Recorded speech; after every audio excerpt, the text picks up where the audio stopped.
പൗലോസ് എഫേസോസുകാർക്ക് എഴുതിയ ലേഖനം അധ്യായം 5. ദൈവത്തെ അനുകരിക്കുക. വത്സല മക്കളെപ്പോലെ നിങ്ങൾ ദൈവത്തെ അനുകരിക്കുന്നവരാകുവിൻ. ക്രിസ്തു നിങ്ങളെ സ്നേഹിച്ചതുപോലെ നിങ്ങളും സ്നേഹത്തിൽ ജീവിക്കുവിൻ. അവിടുന്ന് നമുക്ക് വേണ്ടി സുരവില കാഴ്ചയും ബലിയുമായി തന്നെ ദൈവത്തിന് സമർപ്പിച്ചു. നിങ്ങളുടെ ഇടയിൽ വ്യഭിചാരത്തിൻ്റെയും യാതൊരുവിധ അശുദ്ധിയുടെയും അത്യാഗ്രഹത്തിൻ്റെയും പേര് പോലും കേൾക്കരുത്.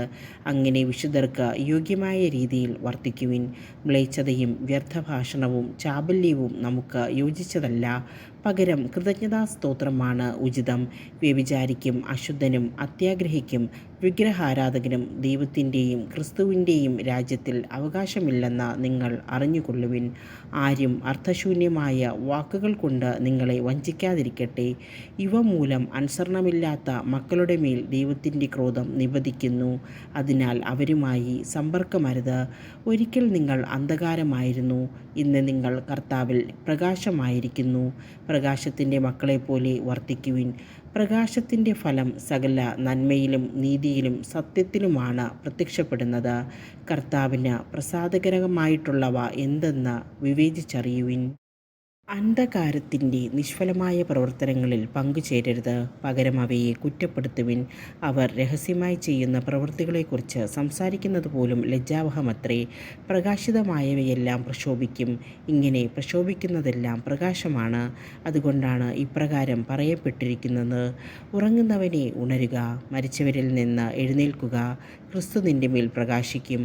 അതിനാൽ നിങ്ങൾ അവിവേകികളെപ്പോലെയാകാതെ വിവേകികളെപ്പോലെ ജീവിക്കാൻ ശ്രദ്ധിക്കുവിൻ. ഇപ്പോൾ തിന്മയുടെ ദിനങ്ങളാണ്. നിങ്ങളുടെ സമയം പൂർണ്ണമായും പ്രയോജനപ്പെടുത്തുവിൻ. ഭോഷന്മാരാകാതെ കർത്താവിൻ്റെ അഭീഷ്ടമെന്തെന്ന് മനസ്സിലാക്കുവിൻ. നിങ്ങൾ വീഞ്ഞു കുടിച്ച് ഉന്മത്തരാകരുത്, അതിൽ ദുരാസക്തിയുണ്ട്. മറിച്ച് ആത്മാവിനാൽ പൂരിതരാകുവിൻ.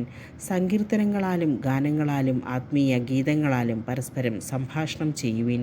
ഗാനാലാപങ്ങളാൽ പൂർണ്ണഹൃദയത്തോടെ കർത്താവിനെ പ്രകീർത്തിക്കുവിൻ. എപ്പോഴും എല്ലാറ്റിനും വേണ്ടി നമ്മുടെ കർത്താവായ യേശുക്രിസ്തുവിൻ്റെ നാമത്തിൽ പിതാവായ ദൈവത്തിന് കൃതജ്ഞതയർപ്പിക്കുവിൻ. ക്രിസ്തുവിനോടുള്ള ബഹുമാനത്തെ പ്രതി നിങ്ങൾ പരസ്പരം വിധേയരായിരിക്കുവിൻ. ഭർത്താക്കന്മാർ, ഭാര്യമാരെ നിങ്ങൾ കർത്താവിന് എന്നപോലെ ഭർത്താക്കന്മാർക്ക് വിധേയരായിരിക്കുവിൻ.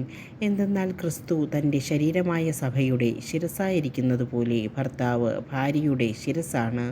ക്രിസ്തു തന്നെയാണ് ശരീരത്തിൻ്റെ രക്ഷകനും. സഭ ക്രിസ്തുവിന് വിധേയ ആയിരിക്കുന്നതുപോലെ ഭാര്യമാർ എല്ലാ കാര്യങ്ങളിലും ഭർത്താക്കന്മാർക്ക് വിധേയരായിരിക്കണം. ഭർത്താക്കന്മാരെ ക്രിസ്തു സഭയെ സ്നേഹിക്കുകയും അവളെ വിശുദ്ധീകരിക്കാൻ വേണ്ടി തന്നെ സമർപ്പിക്കുകയും ചെയ്തതുപോലെ നിങ്ങൾ ഭാര്യമാരെ സ്നേഹിക്കണം. അവൻ സഭയെ വിശുദ്ധീകരിക്കുന്നതിന് ജലം കൊണ്ട് കഴുകി വചനത്താൽ വെണ്മയുള്ളതാക്കി. ഇത് അവളെ കറയോ ചുളിവോ മറ്റു കുറവുകളോ ഇല്ലാത്ത മഹത്വപൂർണയായി തനിക്ക് തന്നെ പ്രതിഷ്ഠിക്കുന്നതിനും അവൾ കളങ്കരഹിതയും പരിശുദ്ധയുമായിരിക്കുന്നതിനും വേണ്ടിയാണ്. അതുപോലെ തന്നെ ഭർത്താക്കന്മാർ ഭാര്യമാരെ സ്വന്തം ശരീരത്തെ എന്ന പോലെ സ്നേഹിക്കണം. ഭാര്യയെ സ്നേഹിക്കുന്നവൻ തന്നെയാണ് സ്നേഹിക്കുന്നത്. ആരും ഒരിക്കലും സ്വന്തം ശരീരത്തെ വെറുക്കുന്നില്ലല്ലോ.